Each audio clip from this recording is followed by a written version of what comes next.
Halo Sobat Islami, selamat datang di Islam History Channel. Pada video kali ini kakak akan mempersembahkan cerita yang menarik mengenai kisah Nabi Nuh alaihi salam membuat bahtera kapal raksasa.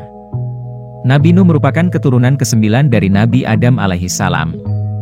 Pada masa itu, Nabi Nuh diangkat oleh Allah menjadi nabi dan rasul pada usia 480 tahun. Sepanjang usianya tersebut, Nabi Nuh terus berdakwah dan mengajak kaumnya.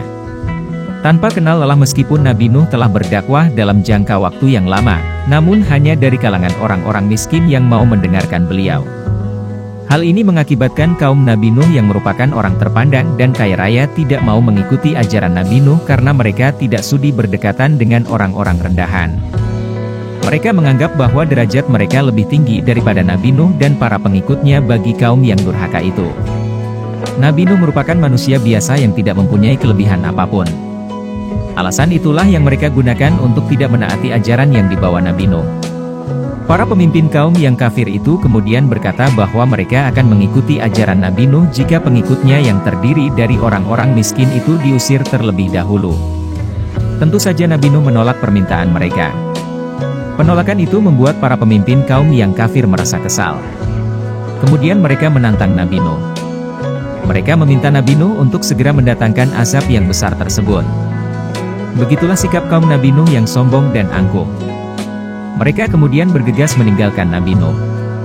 Sebagian dari mereka bahkan berteriak dan mengejek Nabi Nuh sebagai orang gila yang tidak tahu diri.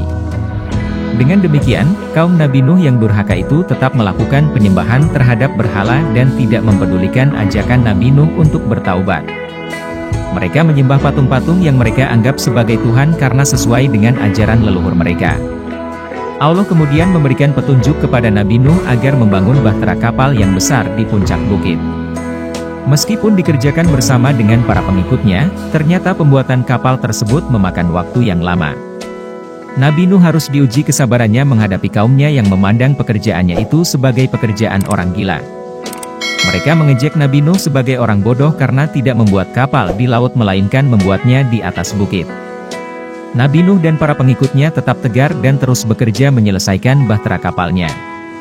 Tidak hanya orang-orang sekitarnya, bahkan anggota keluarga Nabi Yunus ikut meremehkan ajakannya. Untuk membantu membuat kapal, istri Nabi Nuh dan seorang anak laki-lakinya yang terpengaruh keadaan dan menjadi durhaka kepada Allah. Nabi Nuh dan para pengikutnya telah menyelesaikan pembuatan bahtera kapal tersebut. Allah kemudian memerintahkan Nabi Nuh untuk bersiap-siap karena bumi telah diperintahkan untuk memancarkan air dari dalam perutnya, dan langit mulai hujan lebat. Nabi Nuh kemudian mengisi baterai kapalnya dengan para binatang dan burung-burung terlebih dahulu.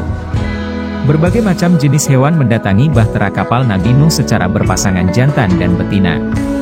Tak ada seekor hewan pun yang terlewat karena menunggu dengan sabar. Kapal itu ternyata dapat menampung segala jenis hewan yang telah masuk ke dalamnya. Dalam sekejap banjir bandang melanda seluruh bumi yang mengakibatkan seluruh daratan mulai menghilang. Nabi Nuh yang berada di atas kapal terus berdoa kepada Allah untuk diberi keselamatan. Tak lama kemudian beliau melihat putranya berenang menyelamatkan diri. Namun Allah berkehendak lain. Ombak besar datang. Ia pun akhirnya tenggelam tergulung ombak. Tak lama setelah seluruh kaum Nabi Nuh yang durhaka tenggelam, banjir berangsur surut. Nabi Nuh bersama para pengikutnya dan hewan-hewan yang berada di dalam kapal mulai keluar perlahan-lahan dan mulai membangun tempat tinggal mereka yang baru. Nah itu dia adik-adik untuk cerita kali ini. Bagaimana pendapat kalian adik-adik? Tulis pendapat kalian di kolom komentar ya, dan jangan lupa untuk like, comment, and subscribe.